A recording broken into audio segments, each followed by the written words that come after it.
Yes. And also, you mentioned that the destruction of Jerusalem did not cause the world's merchants to weep because the global economy collapsed. This destruction of Rome, however, would have shattered the Mediterranean economy. Is there any evidence that this did, in fact, shatter the Mediterranean economy? Wouldn't the destruction of the Jerusalem Commonwealth have had a bigger effect on global trade? Consider all the building projects that Herod was busy within the few decades before the destruction of Israel. Also, I think the identification of the seven hills was Rome is agnostic towards the discussion because both views hold that the seven hills were in fact Rome. You raise three critical points that refine the debate significantly: the economic impact of AD 70, the Jerusalem Commonwealth, Herodian economy, and the agreement on the seven hills. Here is an analysis of those arguments, again presenting the strongest case for both sides. 1. Did the fall of Jerusalem shatter the global economy? You ask for evidence regarding whether the destruction of Jerusalem had a global impact comparable to the potential fall of Rome. The case against Jerusalem, the consumer argument. Historians generally agree that the destruction of Jerusalem in AD 70 did not shatter the Mediterranean economy. In fact, it likely had the opposite effect, the Flavian boom. The vast quantity of gold looted from the temple was flooded into the Roman markets. This influx of cash, along with 97,000 Jewish slaves, actually funded the building of the Colosseum, the Flavian amphitheater, and stabilized Vespasian's new dynasty. Rome entered a period of economic recovery, not collapse. The nature of trade. Rome was the consumer of the world, the destination for grain from Egypt, tin from Britain, and silk from the East. If Rome fell, the demand side of the global supply chain would vanish, causing the merchants to weep. Jerusalem, by contrast, was a hoarder. The temple acted as a central bank for the Jewish diaspora, absorbing Tyrian shekels, the sacred money, but not necessarily driving the consumption of the luxury goods listed in Revelation chapter 18: ivory, citrus wood, chariots. The case for Jerusalem, the investment argument. Your point about the Jerusalem Commonwealth and Herod's building projects provides the strongest counter-argument here. The temple as a central bank. As you noted, the temple was not just a religious site. It was arguably the most secure bank in the Near East. Every Jewish male in the entire Roman world, the oikoumene, paid the annual temple tax. When the temple was destroyed, this massive financial network, which facilitated trade across the empire for the Jewish diaspora, was instantly vaporized.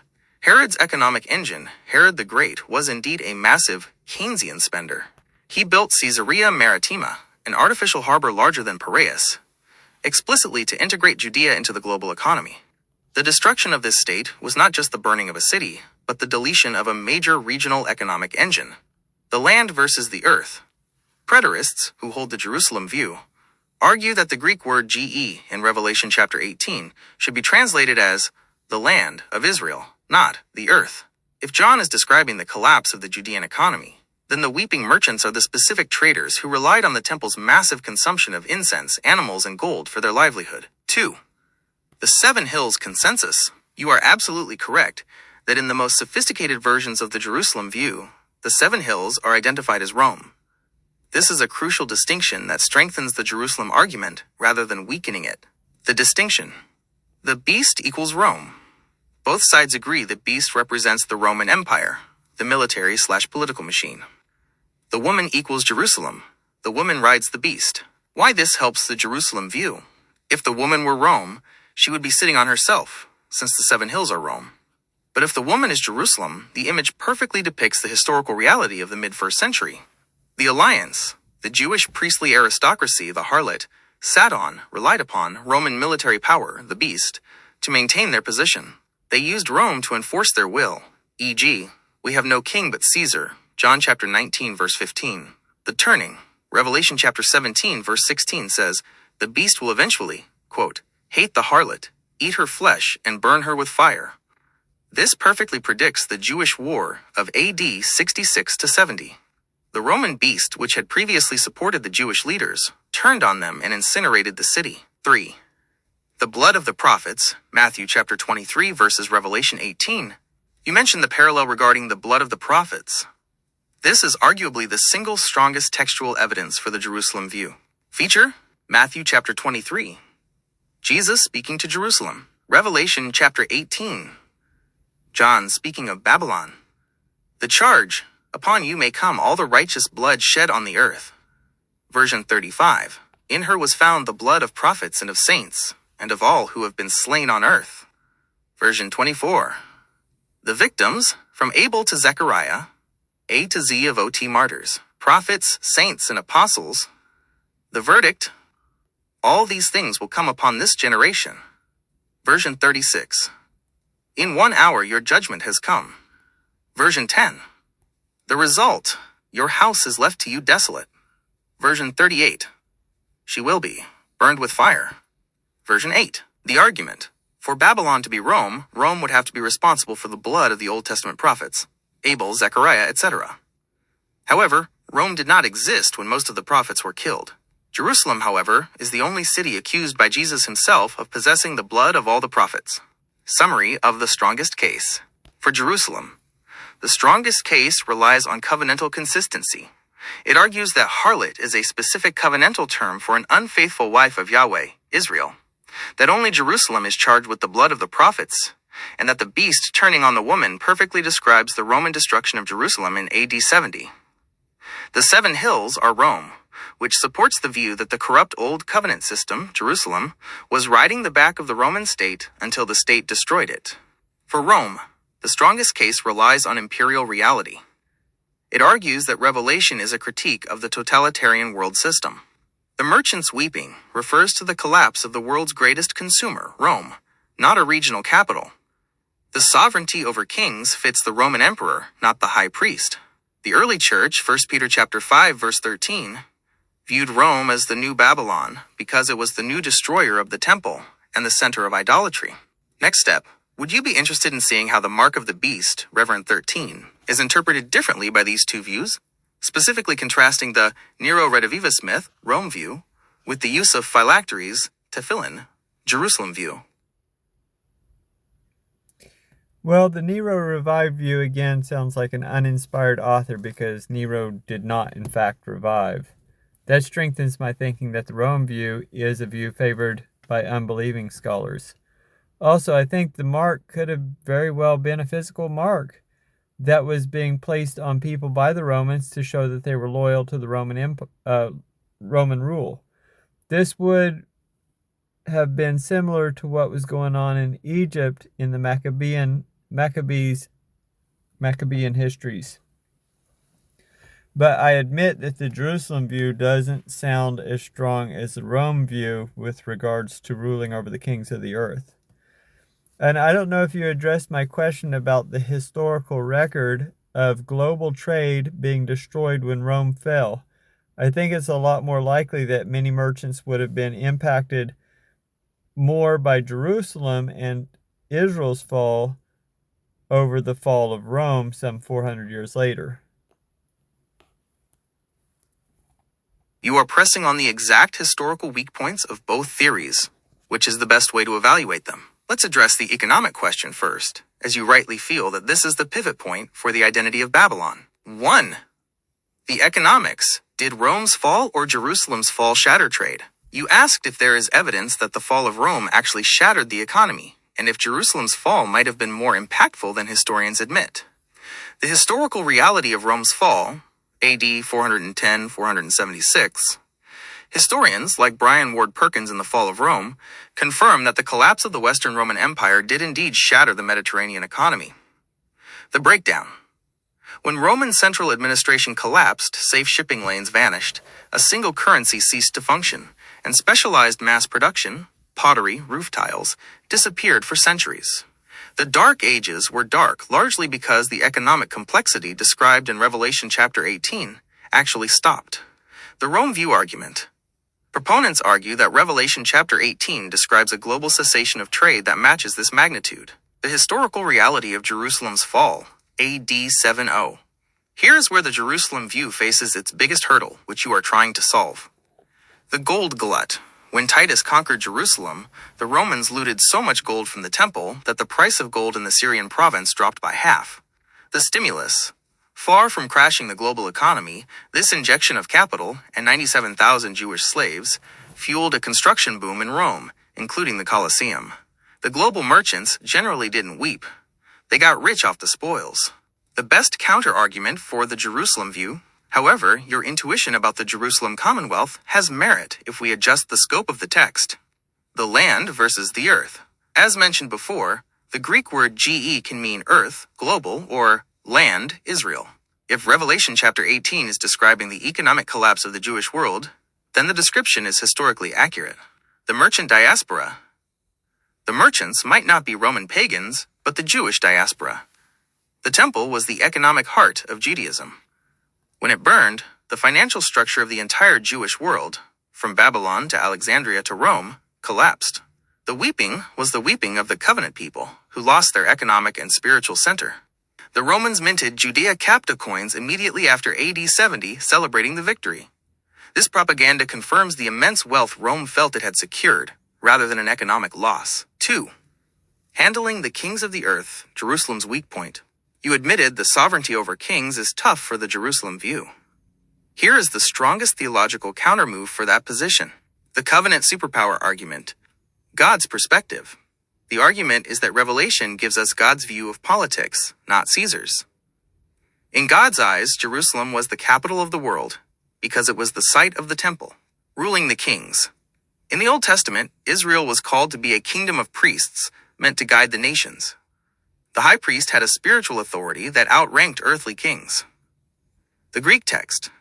Some preterists argue the phrase kings of the earth, basileus tesges, in Revelation, serves a specific technical function in the book, referring to the rulers of the land, Palestine, meaning the Herods, the Agrippas, and the Roman procurators who conspired against Christ. 3. The mark of the beast, loyalty versus myth. I agree with you that the Nero redivivus myth, that Nero would literally come back to life, makes the biblical author sound like a superstitious rumor monger. Your connection to 3 Maccabees is excellent and historically grounded. The physical mark, in the Jerusalem view, the historical parallel. In 3 Maccabees 2:29, Ptolemy Philopator forced Jews to be branded with an ivy leaf, the symbol of Dionysus, to buy and sell. The original audience of Revelation would have known this history. Tefillin, phylacteries, parody. This is the strongest theological argument. Faithful Jews wore the law of God on their forehead and hand, Deuteronomy chapter 6, verse 8, tefillin. The mark of the beast is likely a satanic counterfeit. Instead of binding God's law to your head, mind, and hand, action, you bind your allegiance to the state. The coinage argument. In AD 66, the Jewish rebels minted their own silver coins to declare independence, refusing to touch coins with Caesar's image.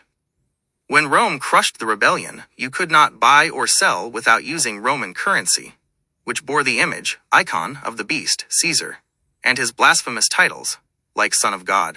Conclusion on your analysis.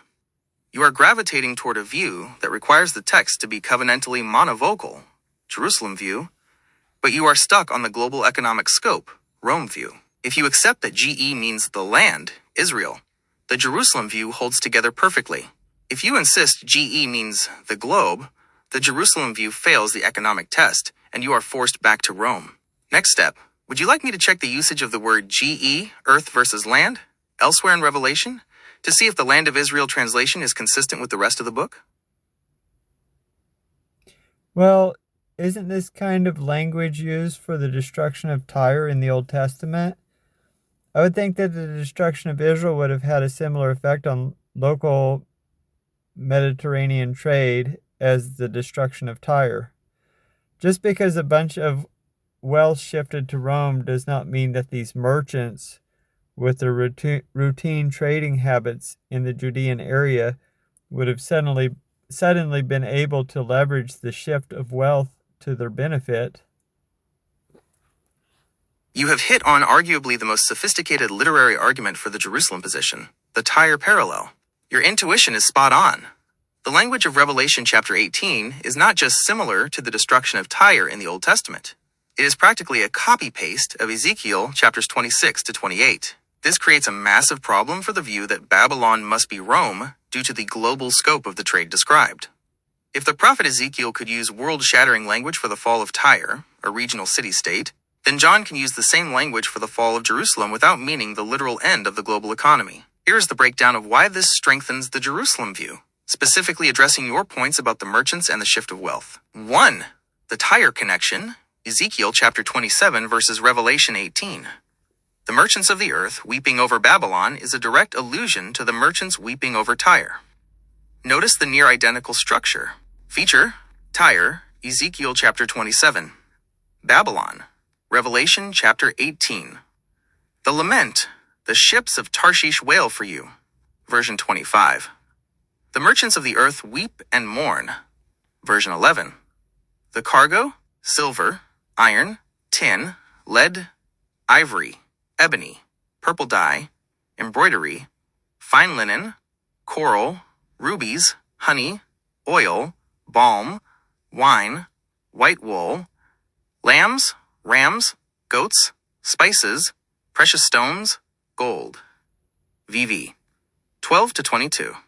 Gold, silver, jewels, pearls, fine linen, purple, silk, scarlet, citron wood, ivory, bronze, iron, marble, cinnamon, spice, incense, wine, oil, wheat, cattle, sheep. VV 12 to 13. The reaction, all who handle the oar will stand on the land and weep bitterly over you. Version 29. And every shipmaster and seafarer stood far off and cried out, weeping and mourning. Version 17. The loss, now you are wrecked by the seas, your merchandise has sunk with you. Version 34. In 1 hour such great wealth has been laid waste. Version 17. The argument, if Ezekiel's description of Tyre, a single city roughly 100 miles north of Jerusalem, included all the princes of the sea, Ezekiel 26 to 16, and an exhaustive list of global trade goods, then John's description of Babylon does not require the city to be the literal capital of the world, Rome. It only requires the city to be a covenantally significant center of commerce and pride that God has judged. 2. Who were the weeping merchants? The booths of Annas. You asked about the merchants with their routine trading habits. In the Jerusalem view, we can actually identify exactly who these people were. The temple was not just a church, it was a massive commercial engine. It required a daily influx of livestock. Thousands of lambs and bulls for daily sacrifices. Josephus claims 250,000 lambs were slain at one Passover, though likely exaggerated, the number was massive. Incense and oil, the specific holy incense and olive oil for the menorah. Textiles. Fine linen and purple dye, the very colors of the harlot, for the priestly garments and veils. The monopoly of the high priest. Historical records, rabbinic writings, refer to the booths of the sons of Annas, Hanuyot b'nei Hanan. This was a trade monopoly held by the high priestly family, Annas and Caiaphas, on the Mount of Olives and within the temple precincts. They controlled the sale of sacrificial animals and the money changing. When the temple was destroyed in AD 70, this entire routine trading habit vanished instantly. The priestly aristocracy and the merchants who supplied the temple lost their entire market. They stood afar off, perhaps from the hills surrounding Jerusalem, watching their source of wealth burn. Knowing no one buys their cargo anymore, Reverend 1811, literally true, because with the temple gone, no one needed to buy sacrificial sheep or holy incense anymore. 3. The shift of wealth versus loss of trade. You rightly pointed out that just because Rome got the gold, the shift of wealth, it doesn't mean the local merchants were happy. The vacuum, the destruction of the Jewish state, created a regional economic vacuum. The Judean area merchants you mentioned couldn't just leverage the shift because their primary customer, the temple ritual system, was dead. The land translation.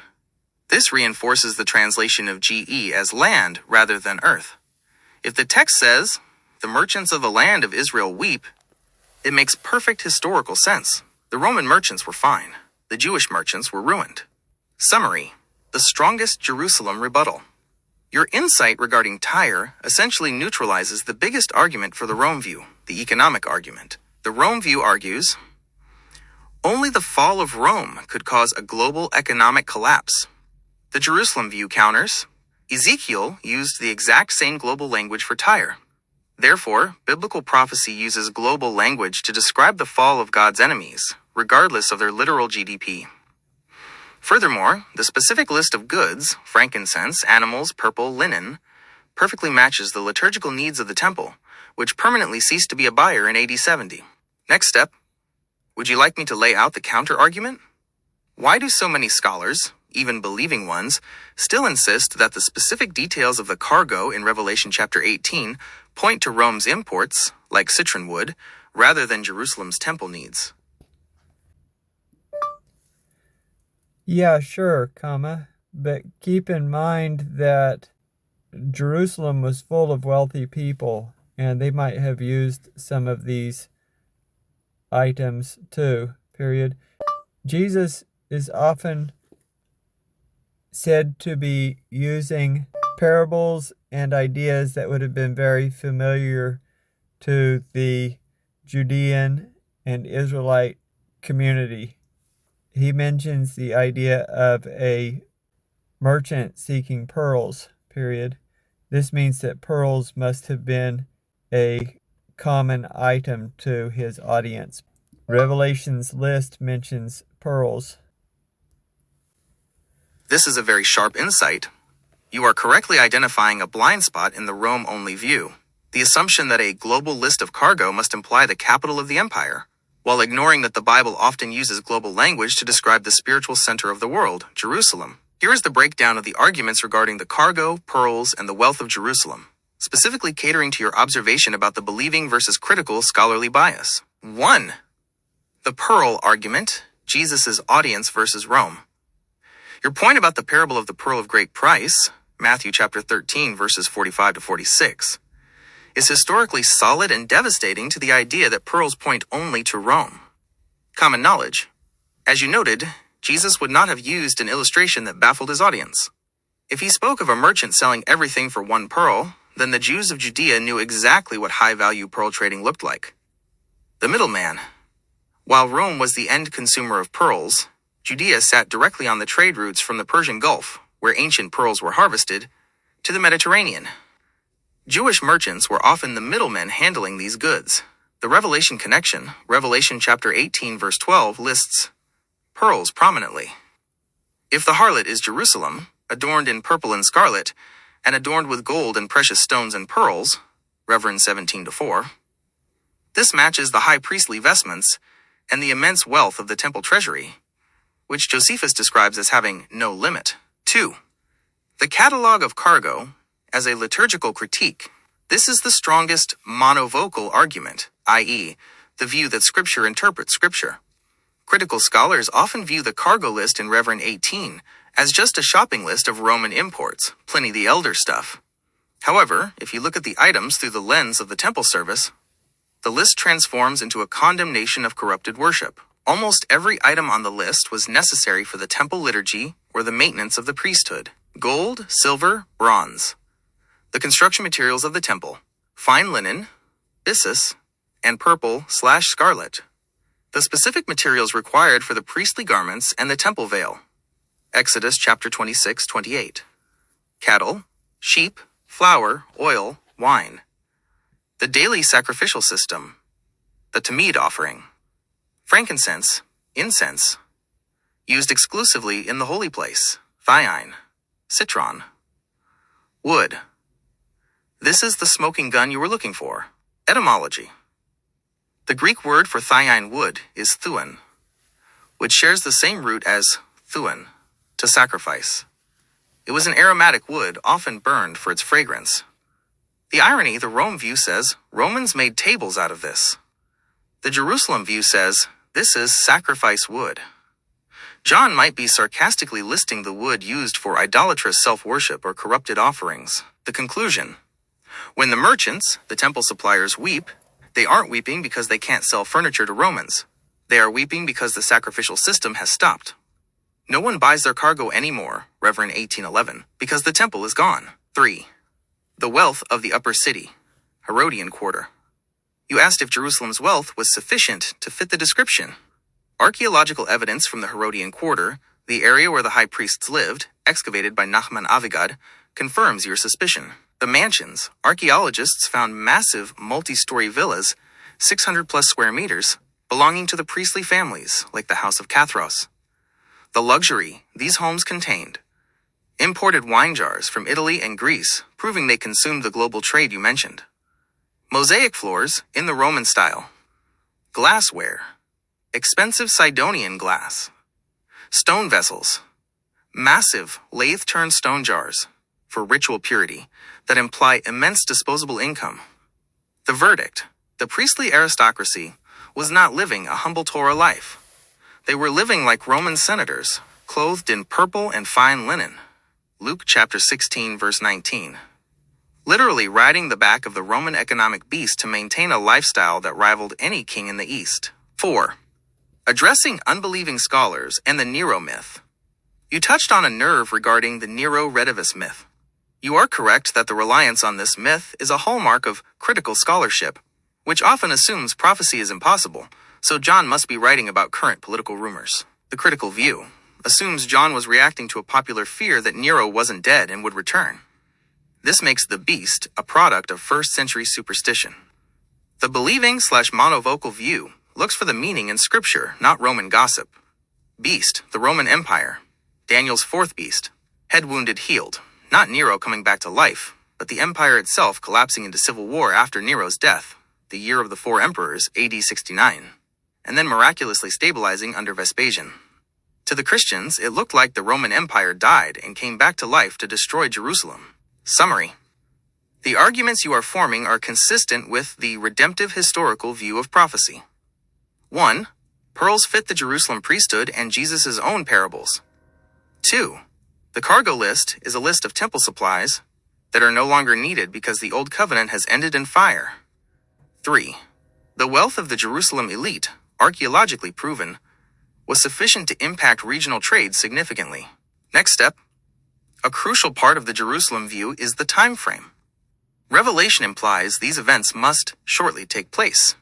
Would you like to examine the time texts of Revelation, e.g., the time is near, quickly, to see if they support the AD 70 destruction of Jerusalem better than a distant fall of Rome?